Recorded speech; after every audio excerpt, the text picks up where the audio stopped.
Cycler birthday with the package from China. So let's go.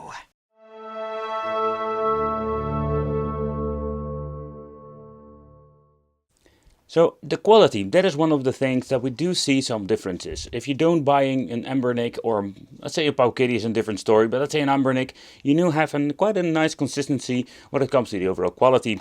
And with this weird kind of a brand, you never know. So first of all, we're going to get two analog joysticks, and they're not Halo or digital joysticks, they're just a simple analog joystick you find in your Switch. The only difference is when you're looking at the joysticks, we find that we don't have the click. So that's interesting. So first of all, the configuration of the buttons is not my favorite, let's say, configuration. Having two joysticks over here, let me know in the comments, do you play with the joystick or the D-pad? I'd really love to know. But when it comes to the D-pad, I'm a D-pad guy. I'm just going to be honest. Like, the D-pad is one of the things that I play mostly when it comes to retro games. So here you do have this very long travel, but the feel, you have a very cheap click to it. But I'm very curious later on how this will evolve when it comes to, let's say, how it actually plays. So A, B, X, Y button, and also the buttons over here. Yeah, the positioning is not great, but also the way how it feels. Where I find it very cool having this nice color pattern. Yeah, the feel, you can see that it has a lot of wiggle room, and the travel of these things are absolutely horrible. And if you're just going to be playing, and yeah, you know, this is not the best configuration when it comes to the buttons. And then at the front we're having the select, the menu and the start buttons. They're just micro switched. At the left side we're going to having the on and off switch over here and the reset if you have any problems. With the X60 went for only two back buttons, so that's a quite interesting and very strange choice. We have a physical volume control at the right, and here we're having, let's check if I didn't turn it on accidentally, and the SD card. But the SD cards they're using micro SD, but there's no brand whatsoever. And this can be an issue, because if they get corrupted out of nothing, yeah, it's a common thing nowadays. But how is it with the comfortability? So first of all, when it comes to the back buttons, they are micro switched, and they don't have any travel whatsoever. Not a bad thing in my opinion. Now while holding the device itself, I must say they are easily reached, not to the point that you're going to be accidentally like touching them. So I must say the configuration of the two at the back, it's quite nice. Sometimes when you're buying products from AliExpress, you do have random gifts, and whoa, he did give me a lot of gifts. First of all, it comes with a very cheap, like very long Type-C cable for charging, and then we're going to get the AV out. Oh yeah, and the reason why, let's talk about it on the device. It's kind of interesting configuration. Here we're having the Type-C for charging, that's it, just charging, an AV out for a tiny jack connection, and we have a mini USB. And I'm guessing this is for attaching an extra controller, but I couldn't buy one. But what kind of cool goodies are we having here? Ah, we're going to have a panda. That's cool. The panda baby. It's a keychain. That's kind of cool. And then we're having Super Mario. And oh, they look in very nice quality. Okay, a very nice quality keychains, even with and toad, separately. So that's kind of cool. So in total, seems to be we're having a couple of cool keychains for free. Nice. That's going to be in my claw machine. The toilet paper manual, that's something we always need to talk about. Yeah, and yeah, video player, that's actually how this thing is called. There is no brand whatsoever. So I always wonder like who's making these things. Not only the toilet paper manuals, I do have a lot of them, so I have a lot of stuff to wipe my butt with, but the question is what is the point of this? It just shows you an indication how everything, or actually where the buttons are, but that's it. There's no indication about the overall specifications or how the software works. Yeah. Let's talk about the display. To my surprise, what the software is, it's the same crap that we have seen before. Yeah, that sounds kind of negative, but I mean, when you're looking at this particular software, this is absolutely the stuff that we have seen in the beginning era. So this is actually really an X series device. The interface has been changed slightly. The display they're using is in 3.5 inches, within a resolution of 640 by 480, or that's actually what the specification says on the box or on the website itself. But when it comes to the display, there are a little bit of a couple of things I don't find that cool. So first of all, when you're looking at the display, this thing has a massive, freaking annoying bezel.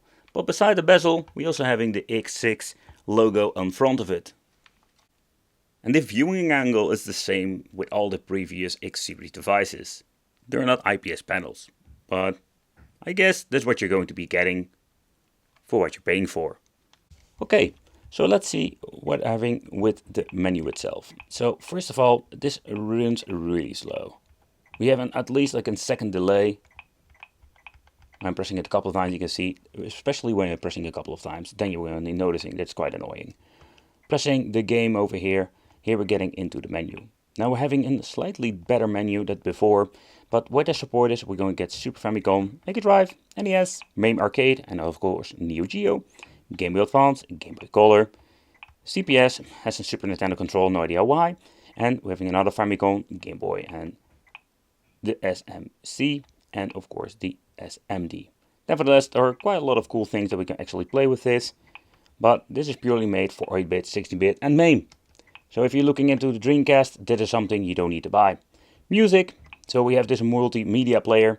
Think about the times of the PlayStation Portable. And then of course we're having pictures. We can watch pretty picture if you want to. Directory list, there are some previews over here. Here of a cute dog. Ah, man, that is cuteness overload. And it's absolutely a freaking mess. Videos. I was always wondering like what kind of stuff they're adding here. Era, The Mass, Ice Age, video. Let's put video. Okay, just giving you a preview of the thing. But that's it. There's not much you can just actually do with it. Ebook. And what's kind of confusing, what I noticed with the previous X series, people always thinking checking the browser, going on the internet, but this thing actually doesn't have any internet or Wi-Fi capabilities. It's back to basic, it just gives you the option to browse through the file system. Here we're having the tools, recorder, we have a stopwatch, a calculator and a calendar. Settings will bring you with some extra options. Here we're having the display options, the brightness can even set to higher. And I can tell you that the brightness of this thing is quite nice. It makes a really the sound it actually makes, showcasing that it is stuttering. Okay, backlight can be turned on and off. And basically what they mean with this is the standby time. So it's kind of interesting. Power saving options. Language, TV out. And TV out is a little bit annoying thing. If you need to plug it in, you need to go to the TV out function to activate it. It will not do it automatically. Information, that is also a very interesting thing. Kind of just to check out what kind of firmware it's running on. And it's slightly newer than the previous models we have seen before. It just shows you the card capacity and how much you're still having. And set user and reset to default. And that's the only thing. And that's actually what we're going to get with a few overview of the main menu. But if you're going to boot up a game, you can press the menu button over here. Will give you the option to go to settings and change out some settings like the controls and make a quick load, quick save. Take consideration with screen size. This is absolutely a lot of shenanigans. If you're going to put it on scale or messing around with it, you can get some good results, but it will change out every single emulator into certain overall, let's say, aspect ratio.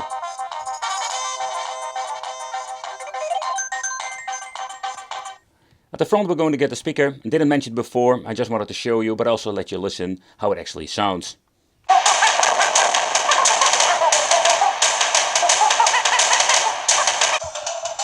Okay, I'm just going to be honest with you guys. It sounds pretty damn horrible. And I mean not particularly the audio speaker itself, but just the overall emulation performance. What's kind of bummer, and I know a lot of people saying, hey, you're not paying a lot of money for this particular product, but the thing is, after seeing so many of these X devices coming through, I realized they don't fix their mistakes. Where N64 and all the other stuff will not be on here, at least get those freaking, let's say, Super NES, NES emulation right. Another thing I really hate is this side banners. It looks absolutely awful, so let's go into the stretching. Screen size, keyboard mapping, no, screen size wicked, screen size. Full, original size, I will also give you a quick look into that. No, no, no, no. Oh, this menu is so slow. Okay, this is actually how it will look in original. So let's be honest, this is not the way I actually want to play with this.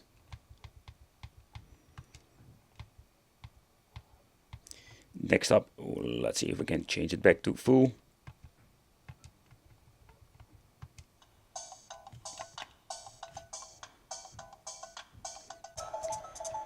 But I'm just going to be honest with you, this sounds absolutely horrendous, and the emulation, it's just still a huge problem when it comes to Super NES.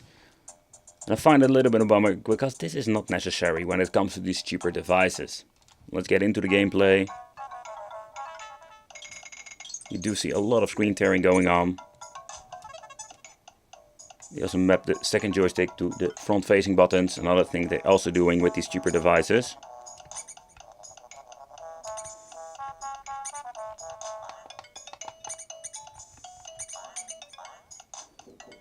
But beside the crazy screen tearing, the overall quality, I must say it's still playable in some way. So next up, let's see if we can actually have an okay emulation performance with Mega Drive, but also here we're going to get a shitload of screen tearing. And I have the feeling that it doesn't run on the full speed, where the audio is the same problem with a lot of emulators, or emulators at least, the cheaper handheld emulators. You can hear that there's no stereo sound coming out of this thing. In my opinion, a little bit of a bummer.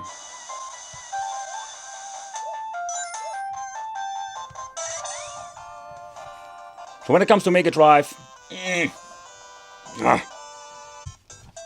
Okay, so next up, let's try another cool game. And yep, the NES, every single freaking game I'm booting up has a shitload of screen tearing. Another thing I wanted to check out is if they implemented turbo buttons, but they didn't do that with this particular emulator. Because with the NES you're only going to need 2 buttons.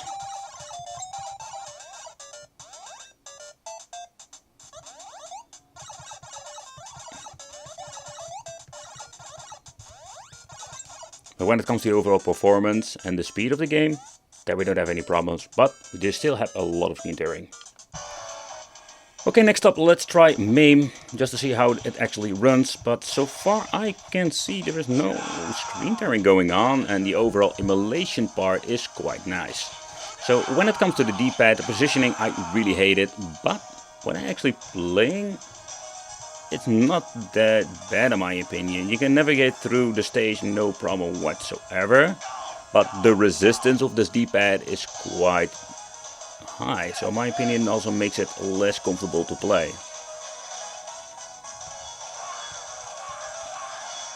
But it seems to be that actually the MAME runs pretty good, so that's awesome.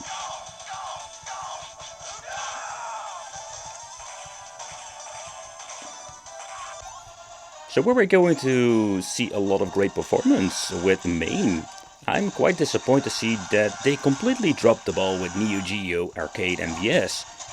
You can just hear the audio is not like it's supposed to be, but the overall gameplay it's still, let's say, playable, but this is actually not the way how you want to experience these old cool games.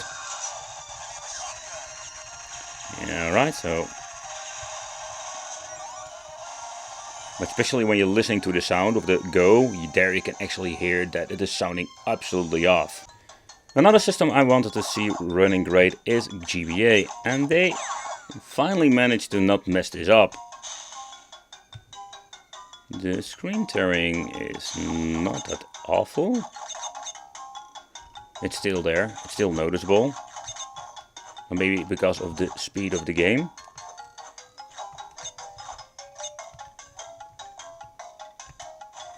Also the buttons have been mapped correctly, the A and B.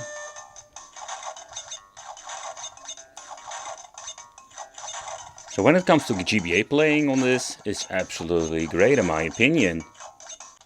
Another test I wanted to check out is the art of fighting on Neo Geo, where I heard a lot of stuttering in the beginning of this actually booting up the game.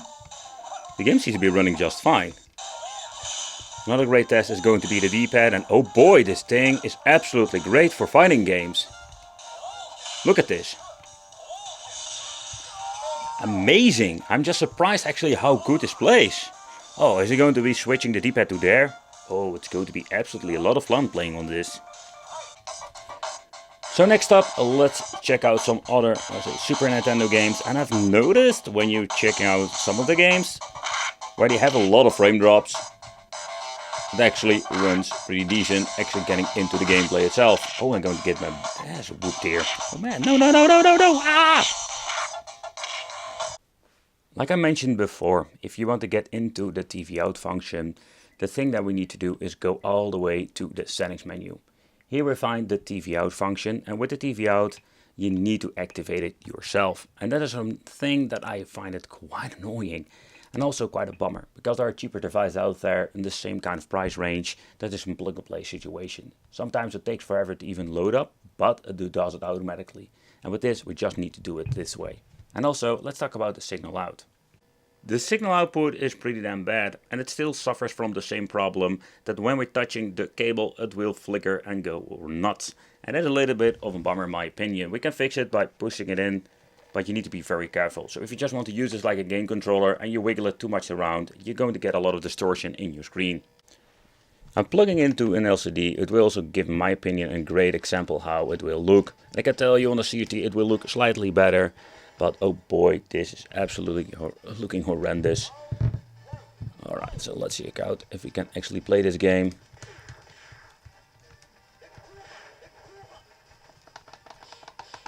The back buttons don't do anything. They mapped it to all the front facing buttons, so when it comes to Neo Geo, they did a great job with that. But again, it's a very cool idea to plug it in and have a game system and plug and play situation. The overall performance, this is Neo Geo, so it's going to be an overall mix of performance when it comes to that.